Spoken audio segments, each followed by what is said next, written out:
that's her. And it's fun because even though she had lots of interests, she always loved plants. She always loved being outside. So she kind of took her time figuring that out.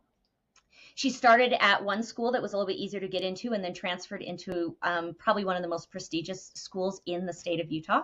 Wow. So she's there and doing that. And then my second is actually, he is a dancer. He loves to do all kinds of dance. He is majoring in dance and he's at a school in Pittsburgh, Pennsylvania.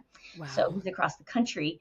And he is a great example of someone who, I mean, I didn't think he'd ever go to college. He didn't Yeah. take the ACT. He just basically focused on dance. And now he is doing very, very well out there That's in that cool. school. And it's a full school. So it's not just dance, it's also liberal arts. So he's taking regular classes and proof that any kid can go to college. That's what I like to say.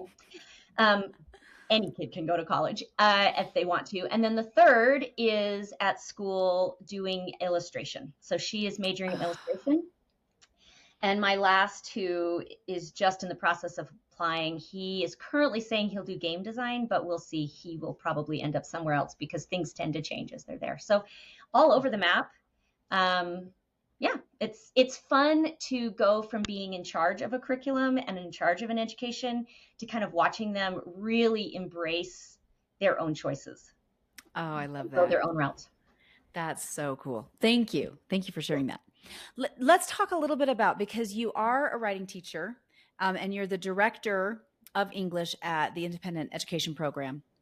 Let's move into writing with kids. Now, how can we help our kids become better writers? Because I know that's like, we tend to be eclectic unschoolers, but with that being said, I, I'm like, kids, you have to be able to read, write, and do math, and know American history and the government and the Constitution. Beyond that, you can do what you want, but if you can read, write, do math, and you understand how our government works, you'll be fine.